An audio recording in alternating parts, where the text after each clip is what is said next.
Hey guys, Chris Superfast RC. Sorry about the rain noise, but we need the rain, so we're going to work through this. And today we're going to be talking about one of the more talked about items in the RC racing world that you kind of have to make racing work. And most tracks do use this kind of device.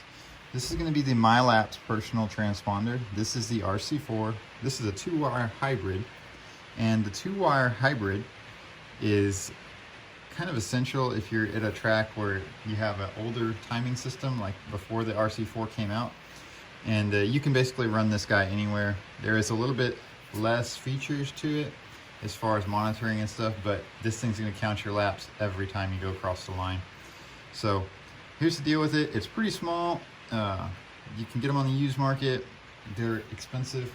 I mean, these little devices are going to run you about 100 to 120 bucks new. And if you get them at your local hobby shop, they're actually not making any money off of them really at all. So kind of a bad deal for them. But MyLaps, they're in the racing world, they're in karting, they're in sports car racing, they're everywhere. And this is their solution for RC racing. And they used to have a bigger version of this. It was called the AMB RC, the AMB timing system. Rebranded, now they're RC4 and MyLaps. But this has basically been out for the last 10 years, and they make a different version of it, actually a couple different versions now. They have the hybrid, which is this one, which is actually more expensive than the 3-wire, which is the one that's only compatible with the RC4 system. So if you're gonna go with a 3-wire, you need to contact your track and make sure that they are running a RC4 timing system and they've upgraded to it. Because if they haven't, then you need a hybrid or an older transponder. The 2-wire will work with the older timing systems. There is a newer version of the 3-wire. It's like a black edition. It's a little bit smaller in footprint than this, and it's got a shortened wire, kind of like this one has. But yeah, most of these come with a pretty long wire out of the package. But shortening it, because you're going to put it probably in your receiver box or near your receiver box, especially in A scale or 10th scale, you actually might mount it to your actual receiver just to kind of keep it to a minimum size wise. So yeah, it's kind of a necessary evil. You really have to have it. And what I'm going to show you now is how you're going to hook this bad boy up in your system so that you can use it in your RC race car. And what we're going to do right now, hold on, I'm getting this prepped to go find my receiver. Oh, here we go. We've got a Sanwa antennaless receiver, RX481. What you're going to do is you're going to hook it up to your empty channel. So in most cars, it's either going to be your 3rd or your 4th channel.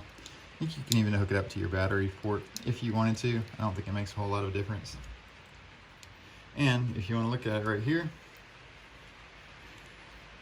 if you're going to do a 10th scale, this would be a perfect setup. So you just set that in there with your receiver on your chassis. Boom, you're ready to go. No big deal. A scale, some places actually give you a mount spot for them. Some cars, you might have a little bit more wire there. You might want to run it out and put it low on your chassis.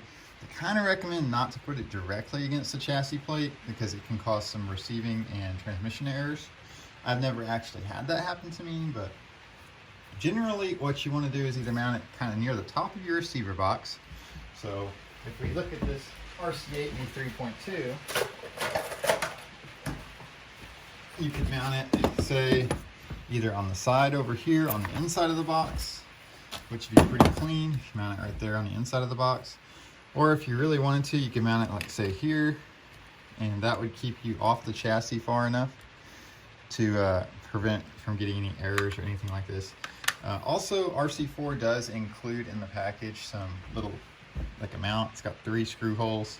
And some of the older cars, and let me show you right now, a lot of cars have gotten away from it because people are just putting it in their receiver box and using it that way just because it's more aesthetically pleasing. But some of the older cars, when the RC4 just came out like 10 years ago, like this RC8 .2E, if you look right here, you see these screw holes? This is meant for the mount for the RC4 Hybrid or the 3-wire. And what would happen is actually the mount would hold it in with these 2 screws, and your transponder would just sit right there. Also, if if your track was still using the A and B timing system and the house transponders, this is actually meant for a pass-through hole for that house transponder. You can set it right in there, keeps it off the body, keeps it out of the way, nice and clean. But yeah, anyways, so talking about transponders, you kind of have to have them. They're a necessary evil. They're expensive. You have to have one for every RC. Generally, unless you're going to be pulling this guy in and out of your car every race, if you're running different classes and moving it around, which is kind of a pain in the butt. I don't recommend it because it's going to put extra wear and tear on your wire, which once this breaks off, you're either going to have to take this thing apart, which is a pain in the butt, or I don't know, buy a new one. I hate spending $100 again.